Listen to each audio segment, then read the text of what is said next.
Deuxième épisode avec que ma tête, hein, bien sûr. Et aujourd'hui, on va parler tout simplement de. On va parler de quoi? On va parler de quoi? On va parler de. Le sujet d'aujourd'hui, c'est quelle est ta valeur? Quelle est ta valeur? Et alors, pourquoi aujourd'hui je vous parle de ça? Pourquoi je vous parle de ça aujourd'hui? C'est que.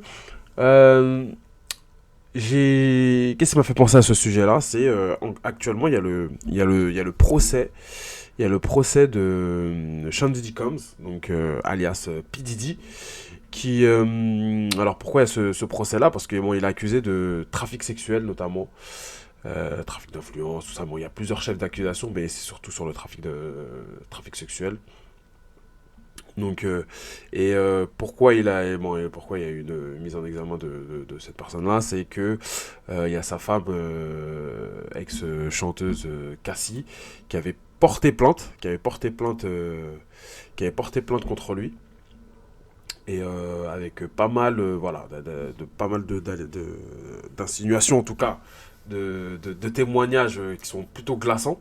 Et donc par la suite, donc du coup, il y a eu bon, après, elle fait un accord avec lui. Elle fait un accord avec lui, voilà, rémunéré. Et ensuite, l'État, je crois que c'est l'État qui porte plainte contre lui. Ou il y a d'autres personnes aussi. Mais voilà, en tout cas, voilà, il y a un procès contre P. Diddy. Et pourquoi je vous parle de ça? Pourquoi je vous parle de ça? Parce que en fait c'est le sujet m'a fait penser à ça, parce que c'est plus, on va parler de Cassie, et mais dans un premier temps on va revenir un peu au passé, dans le passé de leur relation. Donc il faut voir que Cassie, c'était une chanteuse qui voulait percer dans l'industrie. Elle rencontre P Diddy après, voilà, un peu elle avait sorti un son qui s'appelle Me and You, et donc elle rencontre P Diddy pendant cette période-là. Euh, et bon, voilà, elle rencontre avec lui, elle commence à sortir avec lui. Ensuite, bon, voilà, je crois qu'ils se sont même mariés. Mais en tout cas, voilà, ils sont ensemble depuis, sont été ensemble depuis 2006. Bon, ils se sont séparés en 2018. Voilà, se sont séparés en 2018. Et donc en fait, pourquoi je vous parle de ça? Voilà, pourquoi je vous parle de ça aujourd'hui, c'est que il y a eu vraiment des grosses accusations de Cassie envers P. Diddy. Il y a notamment une grosse vidéo qui était sortie, où on voit P. Diddy en train de vraiment la maltraiter, la défoncer, quoi. Et, et voilà, je voulais revenir sur ce sujet-là parce que, quand je vous le dis, on parle de valeur. Et en vrai, quand vous regardez un peu dans le procès qui est actuellement, donc on a un peu les déclarations, on a un peu les témoignages des gens, du coup, et on voit un peu les témoignages de Cassie. Et Cassie, qu'est-ce qu'elle dit? Elle dit que voilà, par moment, des fois, on appelle ça des freak-off, donc voilà, plein de gens qui se réunissent pour coucher ensemble, et donc elle raconte beaucoup de choses plutôt dures, comme le fait que voilà, il y avait plein de gens qui lui urinaient dessus, que voilà, qu'elle se faisait violer, voilà, qu'elle n'était pas du tout consentante, mais que voilà, qu'il fallait y aller, que Didi, il avait une telle emprise sur elle que voilà, quoi, elle se sentait obligée, et que c'était devenu un peu son travail. Bon, il y a plein de témoignages qui font un peu froid dans le dos. Et, et donc du coup, moi, ça m'a fait penser au fait que du coup, voilà, Cassie, ok, voilà, on voit que elle est vraiment sous l'emprise de P. Diddy. Et je me suis demandé, pourquoi elle est sous emprise. Et en fait, elle est sous emprise, pourquoi? Alors, bien évidemment, il y aura la peur du fait que, Diddy, c'est quelqu'un de puissant ou autre. Mais il y a aussi le fait que, quand tu fais, des fois, quand tu fais certaines choses dans ta vie, c'est que tu as perdu la notion de ta valeur, en fait. Tu penses que tu ne vaux plus rien, et du coup, tu te dis, en fait, c'est que ça que je vaux, donc vas-y, c'est pas grave, je vais le faire, et tant pis, voilà, quoi, je vais le faire, et tant pis. Et là, en fait, on se retrouve un peu avec ça, avec Cassie, une belle femme comme ça, qui rencontre quelqu'un de puissant, qui est déjà établi, donc forcément, il a une certaine emprise sur elle, et donc, du coup, elle voit sa valeur que à travers, dans un premier temps, qu'à travers les yeux de Didi. Et donc, sachant qu'elle l'a rencontré très jeune, donc ça veut dire qu'elle va grandir sans forcément comprendre vraiment sa valeur. Et donc, ça veut dire que dès le début, on va voir que dès le début dans la relation, il y a quelque chose qui va se, qui va se mettre en place dans leur relation, c'est que elle va être dépendante de Didi. Donc en termes d'argent, donc elle avait pas beaucoup d'argent, donc franchement lui il lui payait tout. Mais en même temps, comme il payait tout, il lui disait ben voilà, va falloir que tu fasses certaines choses pour moi et tout, et avec moi, et même devant moi.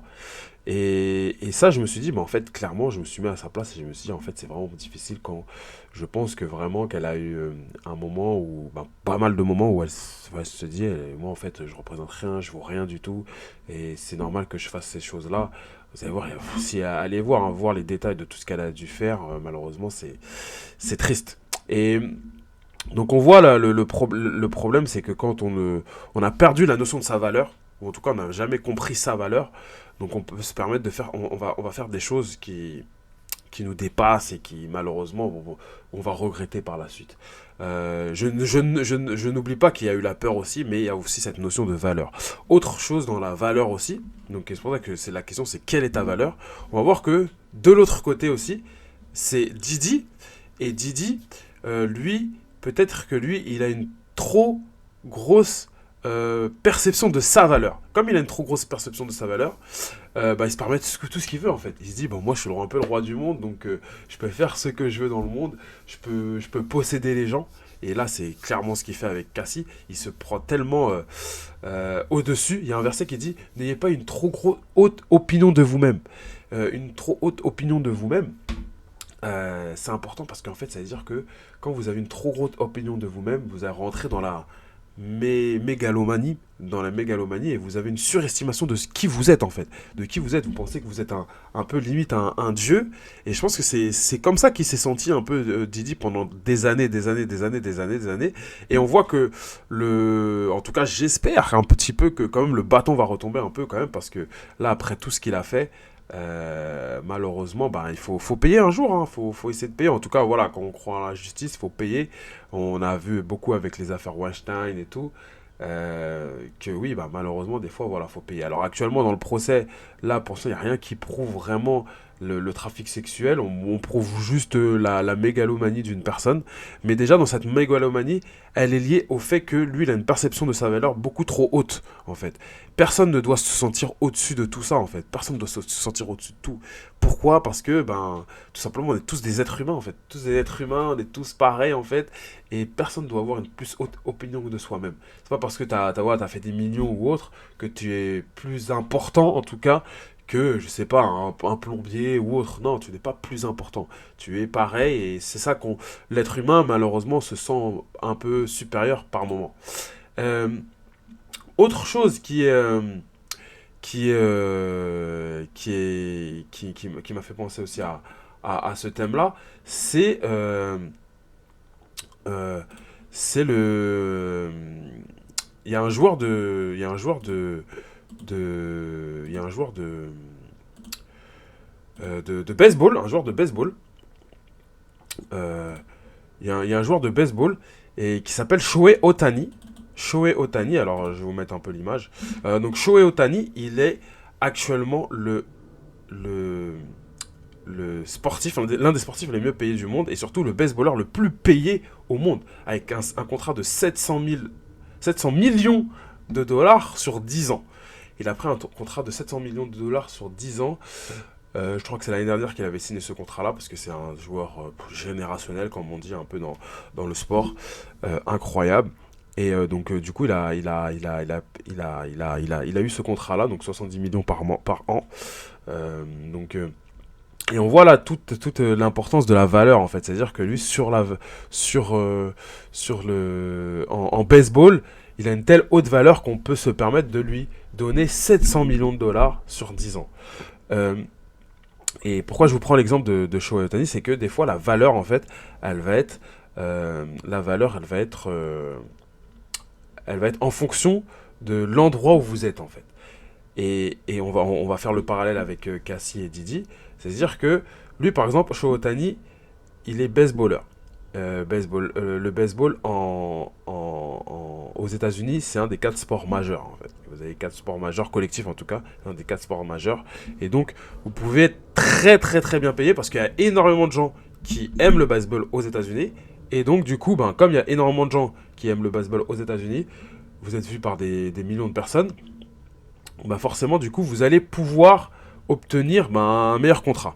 Et donc lui, il a du coup un contrat de 700 millions de dollars. Par contre, si vous faites le même métier, donc là on prend le métier de baseballeur en France, si vous faites le même métier en France, malheureusement vous allez rien gagner du tout. Vous allez rien gagner. Le baseball en France, c'est totalement amateur. C'est voilà qu'on s'en fout. Il n'y a aucun match de championnat de France de baseball à la télé. Il n'y en a rien du tout. Il n'y a rien du tout. Donc ça vous montre en fait encore une fois, ça vous montre pourquoi en fait votre valeur elle peut être aussi perçue de manière différente en fonction de l'endroit où vous vous situez. Et là par exemple de la valeur de Cassie face